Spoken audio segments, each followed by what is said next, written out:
Good morning. நீங்கள் degree முடித்தவங்களா அல்லது final year exam எழுதிட்டு ரிசல்ட்டுக்காக வெயிட் பண்ணுறீங்களா? உங்களுக்கான ஒரு அருமையான ஒரு வாய்ப்பு இருக்குது. எஸ்எஸ்சி ஸ்டாஃப் செலெக்ஷன் கமிஷனுடைய சிஜிஎல் கால் ஃபார் பண்ணியிருக்காங்க. சிஜிஎல் அப்படின்னா கம்பைன்டு கிராஜுவேட் லெவல். யூபிஎஸ்சிக்கு அடுத்தாப்பில் ஒரு ஸ்டாண்டர்டான எக்ஸாம் வந்து இந்த சிஜிஎல்.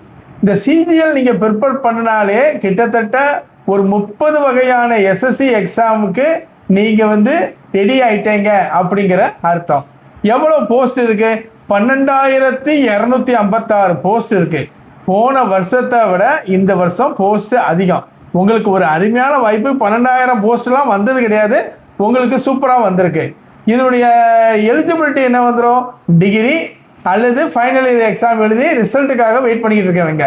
அதுக்கு எப்போ அப்ளிகேஷன் போட்டாச்சு? அப்ளிகேஷன் எப்பயுமே இருந்து ஓப்பன் ஆகிட்டுன்னா மே மாதம் 21ஆம் தேதியிலிருந்து ஓப்பன் ஆகிருக்கு. அடுத்த மாதம் அதாவது ஜூன் 22 லாஸ்ட் டேட். அப்ளை பண்ணும்போது பார்த்து அப்ளை பண்ணுங்கள்.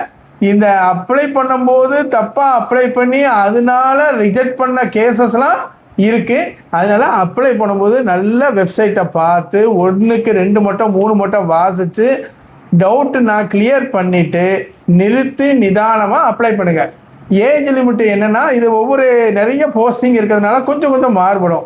பொதுவாக 18லேருந்து 30 வயசு வரை அப்படின்னு சொல்லலாம். அடுத்தது நம்ம ஏதோ ஃபீஸ் கட்டணுமா? லேடிஸுக்கு ஃபீஸ் கிடையாது, எக்ஸர்வீஸ் மேனுக்கு ஃபீஸ் கிடையாது, எஸ்சி ஸ்டூடெண்ட்ஸுக்கு ஃபீஸ் கிடையாது, எஸ்டி ஸ்டூடெண்ட்ஸுக்கு ஃபீஸ் கிடையாது. ஓவரால் ஃபீஸ் வந்து வெறும் 100 தான். ஒன்றுமே பிரச்சனை இல்லை. இதில் வந்து எக்ஸாம் பேட்டர்ன் எப்படின்னா டயர் 1, அடுத்தது என்ன வந்துடும் டயர் 2 சர்டிஃபிகேட் வெரிஃபிகேஷன். சில இதில் ஸ்கில் டெஸ்ட் வரும், டைப்ரைட்டிங் டெஸ்ட் வரும். அது அந்தந்த போஸ்ட்டை பொறுத்து வரும். இது வந்து அப்ளை பண்ணுறதுக்கு என்ன வர வெப்சைட் என்னதுன்னா ssc.gov.in.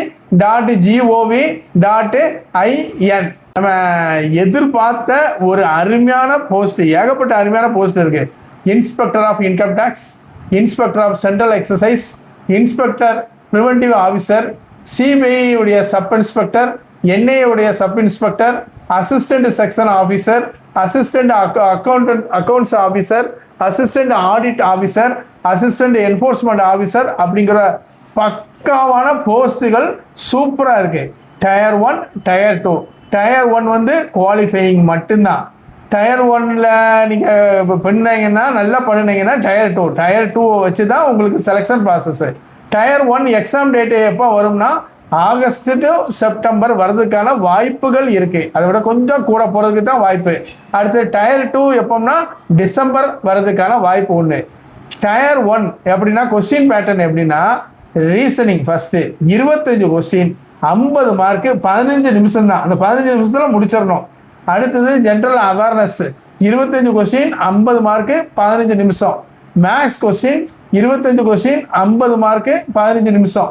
இங்கிலீஷு 25 கொஸ்டின் 50 மார்க்கு 15 நிமிஷம். ஓவரால் கட் ஆஃப் தான். அதாவது இதுக்கு இவ்வளோ மார்க்கு இதுக்கு இவ்வளோ மார்க்கு அப்படி கிடையாது, ஓவரால் கட் ஆஃப். ஆனால் இந்த வருஷத்துலேருந்து என்ன மாற்றிருக்காங்க? 15 மினிட்ஸ் மட்டும்தான் எஸ்எஸ்சியில் ரீசனிங் எழுத முடியும். அதுக்கப்புறம் அது மூடி அது என்ன செஞ்சிடும், அதான் எழுத முடியாது. அதுக்கப்புறம் மேக்ஸ் எழுதலாம், இங்கிலீஷ் எழுதலாம், அது மாதிரி எல்லாம் 15 மினிட்ஸ் தான். போன வருஷம் வர மேக்ஸ் வந்து ஒரு 20 நிமிஷம் 25 நிமிஷம் டைம் கொடுத்துட்டு இங்கிலீஷ்லேருந்து கொஞ்சம் குறைச்சிக்குவோம், கரண்ட் அஃபேர்ஸ்லேருந்து கொஞ்சம் குறைச்சிக்குவோம், ஜிகேலேருந்து கொஞ்சம் குறைச்சிக்குவோம். இப்போ அதெல்லாம் முடியாது. எல்லாத்துக்கும் அந்தந்த 15 நிமிஷத்துலேயே நீங்கள் அப்ளை பண்ண முடியும். நல்லா சின்சியராக படிங்க.